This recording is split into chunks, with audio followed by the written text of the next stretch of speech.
I think there's a lot of aha moments where you don't naturally think I can use AI for this, just because we're obviously not programmed to do that yet, given how new it is. But as you start to expand people's mindsets about how good it is, so they want to use it, how to get the most out of it through effective prompts, and then creative mindset around the different ways in which you can engage, I think those three things are the recipe for both disarming the fear and then getting people interested in learning, but also then supporting them as HR professionals, supporting them in the organization to actually accelerate that learning and take it to the next level.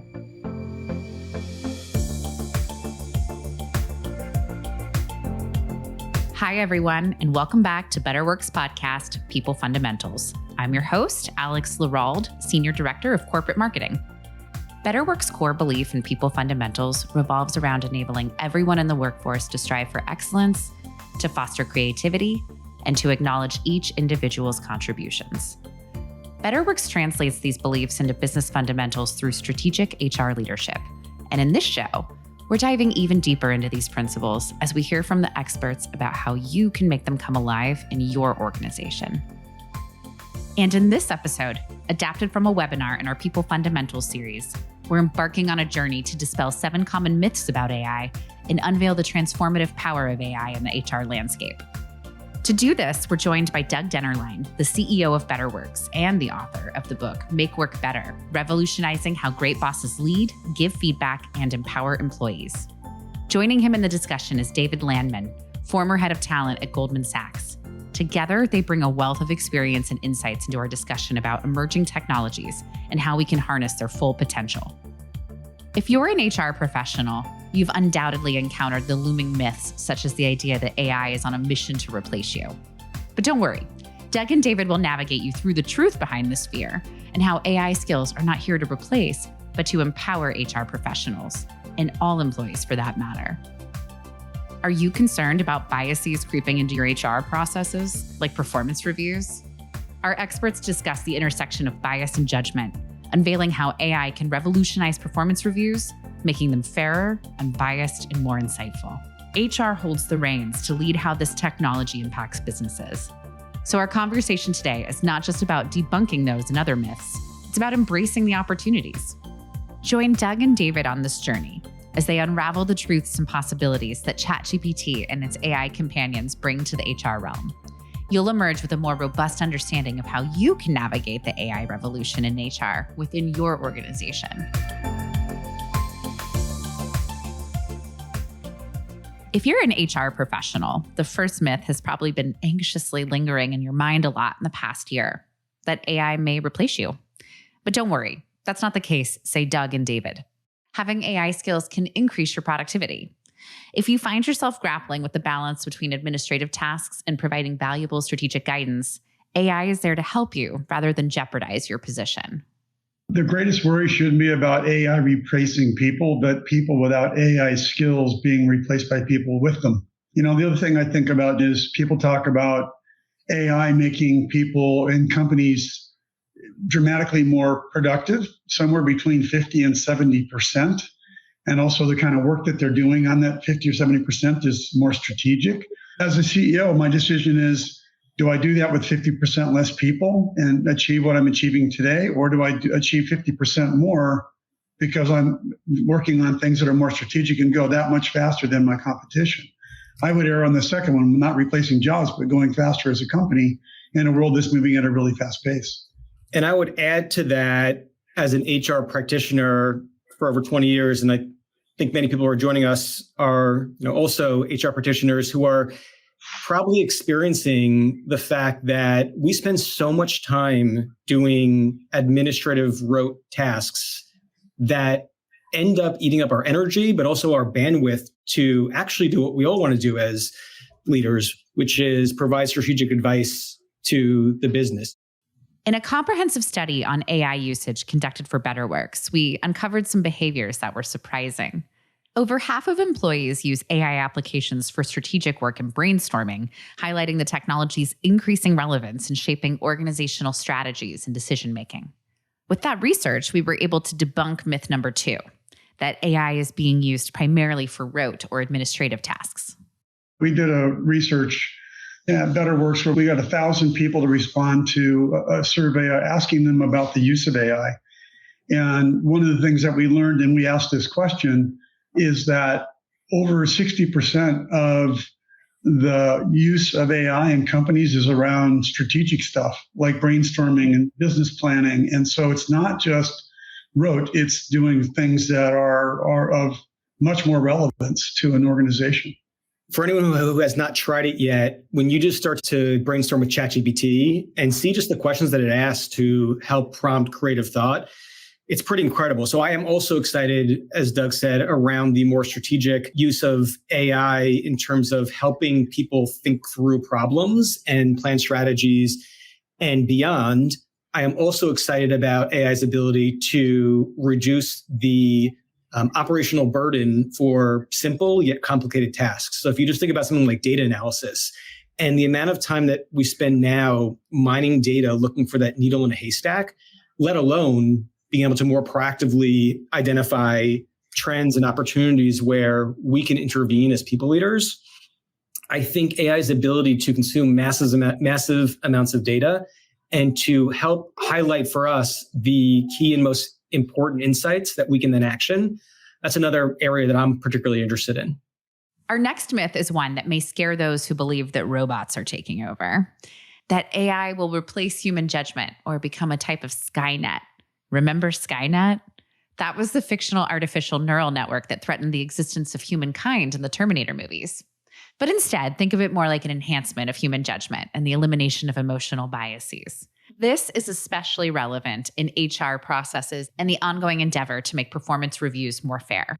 I believe AI will greatly augment human judgment. And again, like back to some experimentation, we all know that humans are fallible in many ways, including via our judgment. I have found AI to be a bit of an equalizer. So just as an example, it takes all the emotion and it also has been trained on and will just get better and better, kind of the right outcomes in terms of how to navigate situations, strategies, conversations. I love experimenting. I have started to ask ChatGPT for judgment to help me navigate both personal and professional challenges. I have an idea of the direction of travel, and I might say, like, hey, this is what I think I should do. What do you think? But I believe that humans will always need to overlay their own judgment, but that AI will help to mitigate some of the things that actually cause us to have errors in our judgment, and also be a good sounding board to help us test things and get a different perspective, just like we do when we interact with humans. We at Betterworks are very heavily invested in using AI in HR processes around performance and talent. Because as you all know, as HR professionals, there's a lot of bias that shows up in the processes and mostly recency bias. And so the way we think about AI in HR is it's got to be the co-pilot. It can't be the pilot. And so what we're going to help you do if you use our product is we're going to help you write developmental feedback to give to someone that removes bias, that is professional, that you can actually ask what tone you want AI to provide the feedback to be. It can be stern, it can be exciting, it can be empathetic, and we're going to have that throughout our product.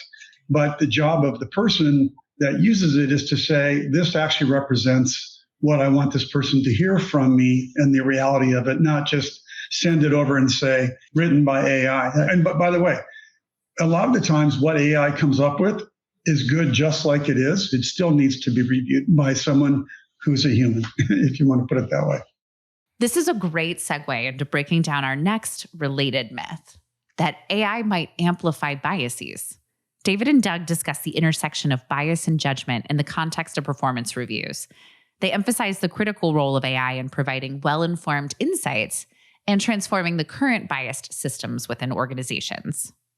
When you focus specifically on performance reviews and we start to hear concerns about bias, I mean, for sure, if we don't do a good job training AI, it may perpetuate the biases that currently exist. But how many of us who are involved in performance management in our organization have seen managers demonstrate terrible judgment and bias, either unintentionally, which I think is most often the case, or even intentionally? AI can unemotionally and also in a fully informed way look across an entire time period of all the data that's available and help to precede ideas for managers to remind them to take a more holistic view of somebody's performance. As we're writing our own feedback, it'll be able to check and help us navigate through real-time coaching and remove some bias and actually give us better judgment in how we communicate to others, both feedback to that person's manager and also that manager communicating feedback to their teams. But I just think like coming back to, I always like to think of like what exists now. Like what exists now is not an unbiased system. It's because human beings are inherently biased, and having something there, in this case, AI, to help mitigate some of those biases and steer and nudge people in the right direction, I think it's going to be a tremendous game changer. A really important point, David, that probably people don't really realize is, again, this research we did said 54% of the people in companies are using it whether a company wants them to or not. But what they don't realize is that they're out using ChatGPT or Bard, and that is in the open model, right? It's training this model that everybody is in that might have actually the wrong bias being trained. What we're doing inside of companies like our own is we're using a version of ChatGPT called Turbo, where we are training it just with the information that people talk about in HR. And so it's a private version of ChatGPT, because ChatGPT is learning all kinds of things, not just HR stuff. Well, our thing is just learning HR stuff. And so it's really learning how to give valuable feedback to people. And so I think HR people need to kind of realize they need to get their heads around it because their companies are using it in the wild. And some of the things that you get when you do something with us or others is it's a protected model of AI. David follows us up with a funny yet insightful anecdote from a recent conference, shedding light on the emerging trend of individuals turning to AI, such as ChatGPT, for assistance crafting performance reviews. As he discusses, custom-built models that are organization-specific are even better tools for delivering performance reviews that are free of bias. I heard something that made me smile last week. I was at a conference and somebody made a joke, but based on reality about the fact that it's performance review season. And for some reason, everyone's performance reviews are a lot better than they were last year. And it's because, just like Doug said, like people are figuring out they can ask ChatGPT kind of off the record, offline to help write their performance reviews. But it's doing so, I mean, first of all, it's an obvious potential breach of data confidentiality and policy, but also ChatGPT is not trained in the leadership principles, the vernacular, the culture of the organization in which that person is operating. So the interesting thing that made me smile is people are starting to feel like the results, like what they're getting back from their manager, feels inauthentic because it's so different than the language and, again, the culture and the principles in that organization, which is why I think this idea of custom-built models that operate within the four walls of your organization are interesting for a lot of reasons, including the ability to help create more authenticity and better response, more authentic and better responses. Doug mentions another myth, that AI is not secure, which is easily debunked when we consider that the data used isn't likely to be seen by others. However, he left us with a warning that the data on models like ChatGPT can still lead us astray. As he puts it, it's still important to make sure that you're using a model that will reflect reality. When you're using a public model, it's learning all kinds of things, and it could be learning things that aren't correct. One of the big early on arguments around ChatGPT was somebody went in and asked it to provide some positive feedback on why they should want Joe Biden versus Donald Trump for president. And it came back with nothing on Donald Trump and a bunch of positive things on Joe Biden. So someone had taught it to act like it was more Democratic than it was Republican. And that was a really big deal. And that wasn't OpenAI doing that. That was people, it was based on the questions it was asking to ChatGPT and what it was learning. It is secure. I mean, the data is secure. So no one's going to be able to see what you have interacted with ChatGPT, but it's depending on what it's going to learn or not learn, you need to make sure that it's reflecting the reality of what you want it to reflect. When debunking our next myth, that AI is not transparent, Doug and David emphasize that the understanding of transparency varies from person to person. The mention of AI as a black box raises concerns about its learning process and the pace at which it absorbs information, prompting a reflection on the need for human judgment to assess the AI's output. Transparency is in the eye of the beholder again. I mean, a lot of these questions in my mind fall back onto the judgment question again. It is a bit of a black box. It's learning from all sources, and it's basically technology that now mimics the brain. Every point in the network of ChatGPT is training every other point in the network on anything that's new. And so the ability to learn at a pace that far exceeds what we can do as humans is there, and that's the fear of it as well. But again, it's the output that you need to look at and provide judgment to. In addition to the output, one thing that I have enjoyed doing is asking the AI to explain how it came to a conclusion and how it's thinking itself. I know it's not really thinking, but how it is taking the data and the prompts and turning that into a recommendation or an answer. You can ask ChatGPT or whatever AI to explain to you how it came up with that response. For me, that's part of like the auditing process and the judgment. And you can also then help shape it and steer it as well. And now we've made it to our final myth, that AI is too complex. Doug and David discuss the availability of resources for learning how to use AI. These include classes offered by OpenAI to teach people how to interact with AI based on their job functions. They talk about the shift toward the role of HR professionals in driving the adoption of AI in the workplace, emphasizing the importance of practical skills, alleviating fears, and promoting AI exploration. There are already places where you can go to learn how to use AI. And you can even do it by job function. As a programmer, you can learn to use AI to write code and debug code. And so the classes are taught by OpenAI. If you go to the OpenAI website, they teach people how to use AI, and many of these are free. I would go ask ChatGPT, how do I learn how to interact with ChatGPT? And or Google it, and you'll come up with a bunch of classes that will be offered to you based on your function and how to use AI in your role. I'll just add a few thoughts from my own experience. First of all, I think as HR professionals, we have to help drive the change to enable people to embrace AI in the workplace. I think we need to both teach people practical skills and also remove some of the fear factor around it by getting them like starting the ball rolling. And I'll just share like one personal way that I've done this, both in my professional and personal life. When I've had somebody, this happens almost daily, say that they haven't used ChatGPT yet, don't know how to get started, etc., I will take my phone out and I have the mobile version of GPT-4 and I'll engage the voice feature because it's easy to talk to. And I'll just say, think of a problem that you're struggling with professionally or personally. Let's have a conversation with ChatGPT. And almost every time that person's jaw drops, they download it, they start to play with it, they want to explore. I'd actually love to do that in the workplace. Let's have a panel discussion where we take a really good example of something that managers, leaders, employees are either struggling with, need to come up with a new strategy, need to think about the goal setting process, and let's inject AI into that and let people observe what it can do, and then teach them how do you create effective prompts?